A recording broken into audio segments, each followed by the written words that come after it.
Hi, my name is Gerhard Schwantner for Sales 2.0. And I'm Ken Rudin from Lucidera. Ken, can you define Sales 2.0 for us? There's a lot of different ways people would define it, but for me, there's a very simple concept behind it, which is taking sales, which used to be an art, and converting it much more into a science so that it is repeatable and predictable and teachable and measurable. So that's really the essence of it. What kind of tools, what kind of solutions can you bring to what has previously considered purely an art and now make it much more of a science? How do you distinguish between Sales 1.0 and Sales 2.0? Sales 1.0 was all about meeting with your sales reps on a weekly basis and asking them, so how's the deal going? How's your pipeline look?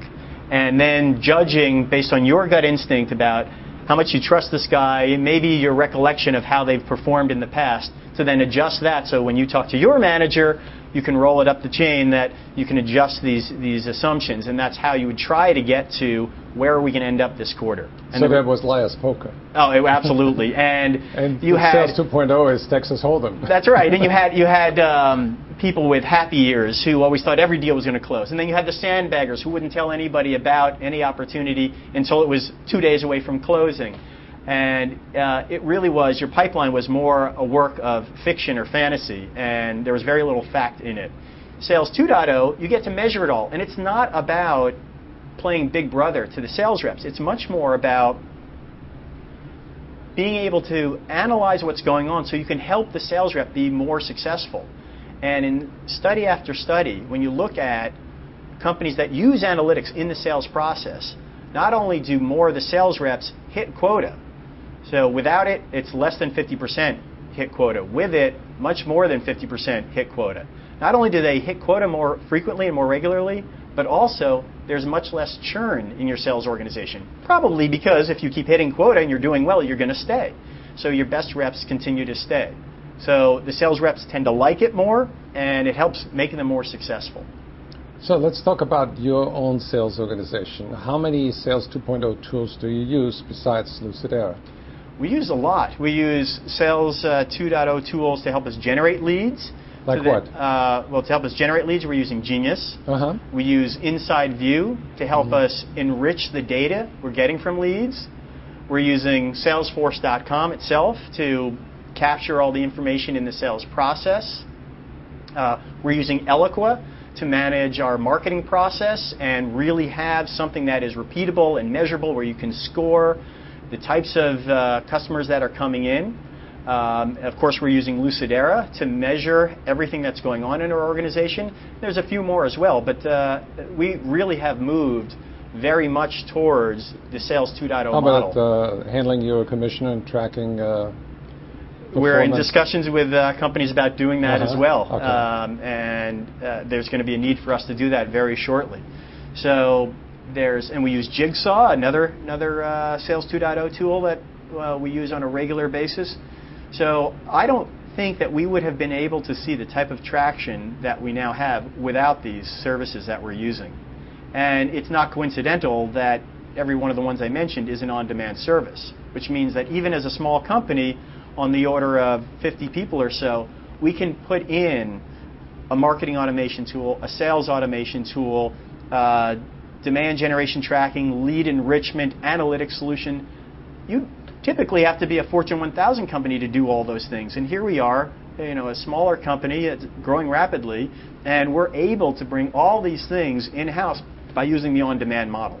How much time do you spend on sales training?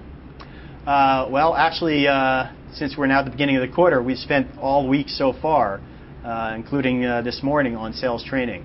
And so it's several days at the beginning of each quarter, and then we spend a few hours every week on it. We get the whole distributed sales team together, either virtually or physically, every single week. And our training is much less us telling the sales team this is what you need to do. It's much more what's working for you, what's not. And how are you using these tools that we're putting in your hands? So you harvest the collective intelligence of the sales force. I mean, I learn more from them at this point than they learn from me. I mean, I can tell them about what our vision is and what the message is for the product, but in terms of the techniques, they're out there every day finding out what techniques are specifically working and which ones aren't.